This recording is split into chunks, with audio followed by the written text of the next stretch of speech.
দুইটা জিনিস না জানলে তোমার টিম টুর্নামেন্টে কনসিস্টেন্ট রেজাল্ট কখনোই করতে পারবে না। আমি কথা বলছি থার্ড পার্টি এবং অ্যাডাপ্টেবিলিটি এর ব্যাপারে। অনেক সময় দেখবে তোমাদের টিমের সাথে অন্য একটা টিমের ফাইট চলছে, হঠাৎ করে অপোনেন্ট টিম এমন একটা মুভ করে বসলো যেটা তোমরা এক্সপেক্টই করোনি, আর ঠিক তখনই প্যানিক সিচুয়েশন তৈরি হয়। কেউ চিল্লাচিল্লি করছে, কেউ আলাদা কল দিচ্ছে, কেউ বুঝতেই পারছে না কি করতে হবে।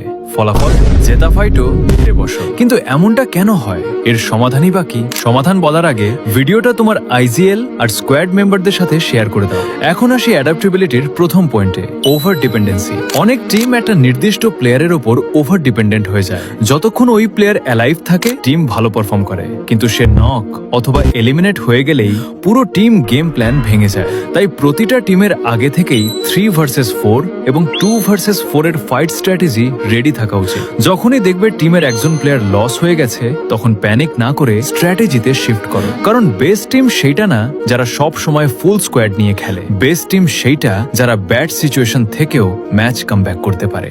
এবার আসি দ্বিতীয় পয়েন্টে, 2 নাম্বার জোন থেকে 4 নাম্বার জোন পর্যন্ত আননেসেসারি ফাইট যতটা সম্ভব অ্যাভয়েড করো।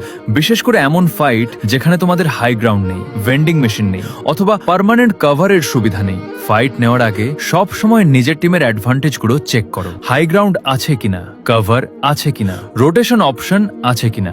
এবার আসি থার্ড পার্টি এর কথায়। গাইজ, একটা জিনিস সব সময় মনে রাখবে, বারমুডা ম্যাপের 2 নাম্বার জোনে সবচেয়ে বেশি ক্লোজ রেঞ্জ ফাইট দেখা যায়। কারণ এই সময় আর্সেনাল ওপেন হয়, প্লেয়ার্স লুট কমপ্লিট করে, এনিমি স্পট করে এবং কিল সিকিউর করার জন্য অ্যাগ্রেসিভ হয়ে ওঠে। আর বারমুডা ম্যাপের 3 নাম্বার জোন, এই জোনটাই হচ্ছে থার্ড পার্টি এর হট জোন।